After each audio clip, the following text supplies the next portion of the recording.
Olá pessoal, sejam todos bem-vindos a mais uma aula do curso básico do IPv6 e a partir desta aula estamos iniciando um novo módulo no qual discorrerá sobre endereçamento e planejamento da rede com IPv6 e nesta aula vou falar sobre o formato de endereçamento IPv6, os tipos de endereço e como trabalhar com números hexadecimais. Como já falado anteriormente, mas relembrando algumas informações importantes, a principal diferença entre as versões do protocolo é justamente a quantidade de bits destinados ao endereçamento. O IPv6 foi projetado com base no IPv4, apesar de que eles são incompatíveis entre si diretamente. Portanto, nenhum dispositivo que somente tenha IPv6 se comunicará com outro que possua somente IPv4. A modificação mais importante foi o aumento da capacidade de endereçamento, apesar de que há muitas outras mudanças estruturais nos protocolos de apoio e no formato que utiliza a numeração hexadecimal. Foi por causa da escassez e da necessidade de mais endereços IP que motivou o surgimento de um novo protocolo. Como vocês podem ver, no IPv4 temos 32 bits destinados ao endereçamento, que dá um pouco mais de 4 bilhões de possibilidades. No IPv6, esse número quadruplicou para 128 bits, mas o número de possibilidades dobra para cada bit adicionado. 2 elevado a 128 é mais de 341 decilhões. Esse número é tão grande que é difícil possuir a noção de grandeza desse número. Para ajudar-nos a ter uma noção de grandeza, existe este exemplo. Se dividirmos os endereços IPv6 por toda a superfície da Terra, em cada metro quadrado, teremos 6 vezes mais endereço IP que as estrelas do universo. Desde que a internet foi aberta à comercialização, sempre houve políticas restritivas e de economia por causa da escassez de endereço. Portanto, estamos saindo desta situação para uma superabundância de endereço. Diante desse contexto, há uma política mais igualitária e menos dispendiosa de distribuição de endereços, como foi com os endereços IPv4. Por causa da quantidade de bits, a representação numérica não será mais em decimal. No IPv4 tínhamos uma representação de 8 bits separado por ponto. No IPv6, o formato dos endereços é utilizado o sistema de numeração hexadecimal. O sistema hexadecimal utiliza os numerais de 0 a 9 e as letras de A a F. Em hexadecimal é possível representar em decimal os números de 0 a 15, utilizando um único caractere. No slide nós temos um exemplo típico do que seria um endereço IPv6 com seu similar em decimal, onde se é possível perceber diferença no tamanho da representação. O endereço é dividido em grupos de 16 bits separados por 2 pontos. A separação por 2 pontos foi uma escolha que objetivava a não semelhança com os endereços IPv4. Apesar dos tamanhos serem totalmente diferentes, os endereços IPv6 permitem abreviações que poderiam, em certos casos, permitir confusão com os endereços em IPv4. Cada caractere em hexadecimal possui 4 bits. Para que vocês possam entender melhor e revisem como funciona essa numeração hexadecimal, o próximo slide mostra uma dinâmica de como entendê-la com facilidade. Primeiramente, vou construir uma tabela de referência completa com todas as possibilidades em binário em um grupo de 4 bits, que nos dá 16 combinações, que são justamente a quantidade de caracteres em hexadecimal, de 0 a F. Na primeira coluna vou colocar 8 zeros em cada linha, depois mais 8 uns para as linhas restantes. Na segunda coluna colocarei 4 zeros, depois mais 4 uns, depois mais 4 zeros, seguindo essa sequência até completar as 16 linhas. Na terceira coluna vou preencher as linhas alternando uma sequência de 2 zeros e 2 uns até completar. Na quarta coluna vou seguir uma sequência que alternará para cada linha individualmente entre 0 e 1. Nas colunas dos hexadecimais, basta colocar a sequência de 0 a 9, seguido das letras de 0 a F para cada linha. Temos agora uma tabela de referência de binário para hexadecimal que será bastante utilizada. Na numeração hexadecimal não existem diferenças entre caracteres maiúsculos ou minúsculos. As abreviações dos endereços podem ocorrer da seguinte forma: omissão de zeros à esquerda. Por exemplo, este grupo 0DB8 pode ser abreviado para DB8. Uma sequência 0000 pode ser escrita apenas 0. Uma sequência maior de zeros pode ser abreviada por um duplo 2 pontos, porém só pode ser utilizado uma única vez, porque pode gerar confusão por não saber em qual abreviação é maior que outra. Esses 8 grupos que formam o IPv6 são chamados de duplo octetos ou hexadecateto, ou uma nomenclatura mais fácil, simplesmente grupo. Ainda não é bem estabelecido nos livros técnicos a nomenclatura oficial, mas eu prefiro o grupo por ser mais simples. Na representação dos prefixos, não há mais o formato DDN, ou notação decimal pontilhada. Então é utilizada a notação CIDR, também conhecido como tamanho do prefixo. Ou seja, a representação de um bloco de endereço ou prefixo é o endereço abreviado com duplo 2 pontos, mais uma barra e a quantidade de bits que representa o prefixo de rede. Esses números de bits delimitam qual parte do endereço é fixa, no qual representa a rede. Os outros bits podem variar e servem para enumerar os hosts da rede, ou podem ser subdivididas para gerar subrede. O endereço do slide é um exemplo de prefixo máximo que poderá ser alocada a uma determinada rede, enlace ou VLAN. Mais à frente eu vou tocar neste assunto. Os primeiros 32 bits, o 2001.db8/32, representa o prefixo global de um sistema autônomo na internet. É a quantidade mínima de um endereço que um provedor recebe. O interessante é que o IPv4 é que possui 32 bits. No IPv6 é a alocação mínima que um provedor, até mesmo de pequeno porte, recebe. Outra mudança é a que se refere ao uso de endereços IPv6 na URL no navegador. Como o IPv6 usa 2 pontos para separar os blocos de endereços, isso poderia gerar confusão com a porta a ser acessada ao usar o formato IP mais porta. Então, para que não haja tal problema, é necessário o uso de colchetes, assim como neste exemplo do slide. Os tipos de endereço no IPv6 são unicast, unicast e multicast. E não existe mais endereço do tipo broadcast como existe no IPv4. Não chega a ser uma grande diferença, pois algumas funcionalidades atribuídas ao broadcast foram incorporadas por grupos multicast específicos. Então o multicast assume as funcionalidades do broadcast no escopo de rede local. Portanto, é importante entender que os endereços multicast ganham importância elevada no IPv6. E se por acaso a comunicação através destes endereços multicast for bloqueado em qualquer hosting, a rede ficará inacessível por este protocolo. Desta forma, os endereços multicast são essenciais dentro do escopo da rede local para o funcionamento do protocolo IPv6. Mais à frente falarei mais detalhes sobre isso. Os endereços unicast consistem na comunicação destinada ao nome mais próximo de um grupo de nós. Neste modelo, é possível endereçar múltiplos servidores, por exemplo, com o mesmo endereço unicast. Isso não é necessariamente uma novidade do IPv6, isso já era presente no IPv4, onde é muito comum endereçar diversos servidores pelo mundo com o mesmo endereço IP para fins de redundância e balanceamento de uso. Um exemplo típico são os servidores DNS raiz, cujos espelhos são espalhados pelo mundo. Os endereços unicast são os endereços únicos da rede. Ele não pode ser repetido em nenhuma parte da rede e este endereço identifica uma única interface em toda a rede. Esses endereços são divididos em Global Unicast, Link Local e Unique Local. Os endereços globais Unicast eles são comparáveis aos endereços públicos do IPv4, ou seja, são os endereços globalmente roteáveis na internet. Essa classe de endereço que deve transitar na internet a 2000/3.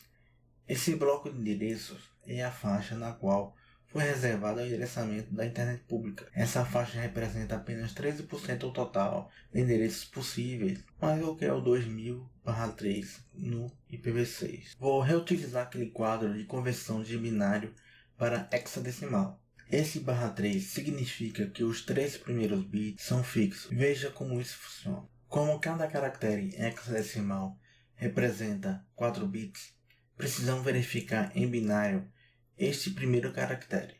Como se pode observar, 2 em binário é 0010. O /3 significa que estes primeiros bits não podem ser alterados.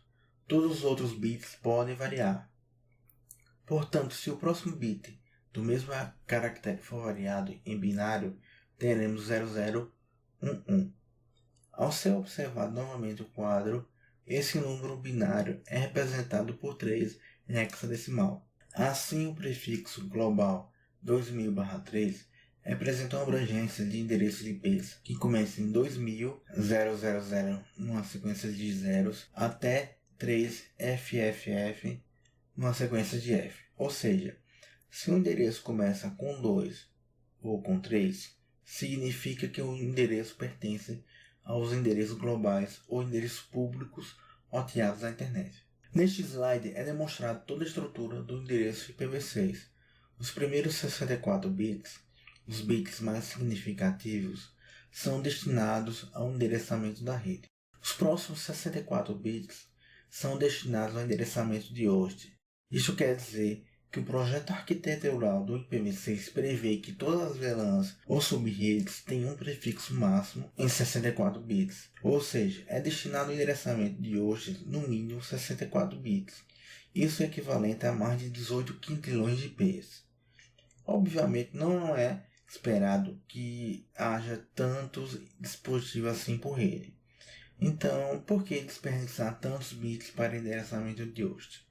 Todo o projeto de IPv6 levou em consideração este aparente desperdício, mesmo em face do atual e futuro consumo de endereços IPs. Enfim, foram deixados 64 bits para endereçamento de hosts para suportar a autoconfiguração dos hosts. Esta autoconfiguração é impossível porque os roteadores enviam constantemente um pacote com endereçamento multicast destinado a todos os hosts, anunciando um prefixo da rede, que sempre será de 64 bits. Atualmente é recomendado aos provedores de internet destinarem aos usuários domésticos de pequenas empresas pelo menos 1/56. Neste bloco é possível endereçar 256 subredes /64. No caso de empresas maiores, é recomendado /48, onde já é possível endereçar 65.536 subredes. As alocações destinadas a provedores em um prefixo /32. Temos então 2 elevado a 32 de /64. Isso equivale a mais de 4 bilhões de subredes, que são a mesma quantidade de endereços totais do IPv4.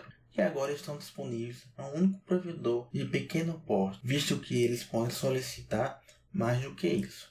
O Registro Nacional que gerencia os endereços IPs, o NIC.br, recebeu o bloco 2801/16 e para a América Latina temos o 2800/12.